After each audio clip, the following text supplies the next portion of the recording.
Alors, bonjour. Pour le processus de la traduction des protéines, il se passe au niveau du cytoplasme et à travers trois étapes, à savoir l'initiation, l'élongation et la terminaison. En ce qui concerne l'initiation, c'est que la traduction commence toujours par un codon particulier de l'ARN, c'est le codon initiateur qui s'appelle le AUG. إذن فإن ترجمة البروتينات تمر عبر ثلاث مراحل وهي البداية والاستطالة والنهائية ولا النهاية.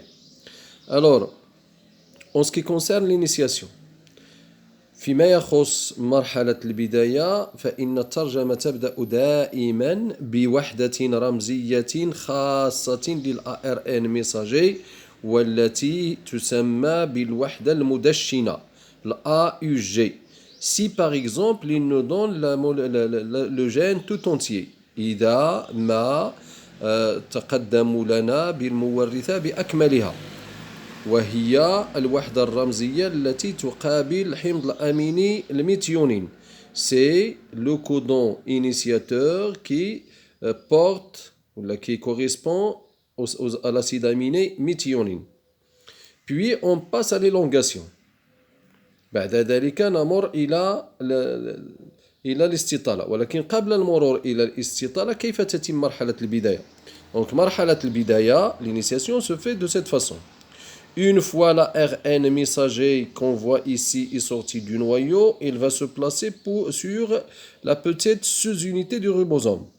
عندما تخرج الARN الرسول التي نلاحظ هنا فإنها تتموضع أولا فوق الوحدة الصغرى للريبوزوم لأن وحدات الريبوزوم على مستوى السيتوبلازم لا تكون ملتحمة فيما بينها إلا عند ترجمة البروتينات أما ما دون ذلك فإنها تكون متفرقة على مستوى السيتوبلازم.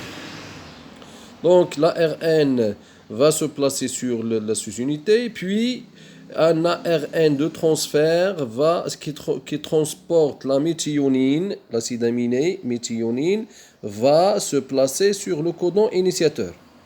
بعد تموضع الARN messager على الوحدة الصغرى سيأتي ARN الناقل الأول الذي يحمل الميثيونين وفي الموقع الثاني يكون له مضاد للوحدة الرمزية لونتيكودون.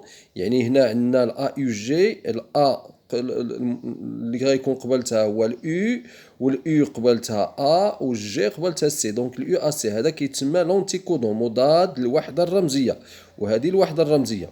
دونك هذا لا ار ان الناقل كيكونوا كما قلنا داخل السيتوبلازم 61 ار ان ناقل اللي كتحمل 61 اسيد اميني هي اللي كاينين في السيتوبلازم. ملي درنا 4 أس 3 تساوي 64، ثلاثه منهم ما عندهمش المعنى يعني ما كيكوديوش ما عندهمش لاسيد اميني.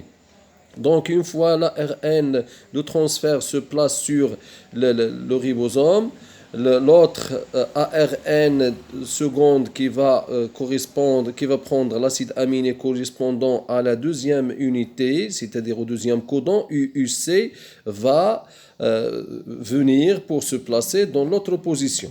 Donc عندما يتموضع الARN الناقل الأول على الوحدة الأولى تأتي الوحدة الصغرى الكبرى للريبوزوم فتتموضع على الريبوزوم ثم في هذه الحالة تبدأ مرحلة الاستطالة. سيأتي ARN الناقل ليتموضع في الموضع الثاني. بعد ذلك une fois في حالة إنشاء هذه الرابطة البيبتيدية التي تربط بين الحمض الأميني المدشن والحمض الأميني الثاني تبدأ مرحلة الاستطالة التي سنتطرق لها في الفيديو الثالث.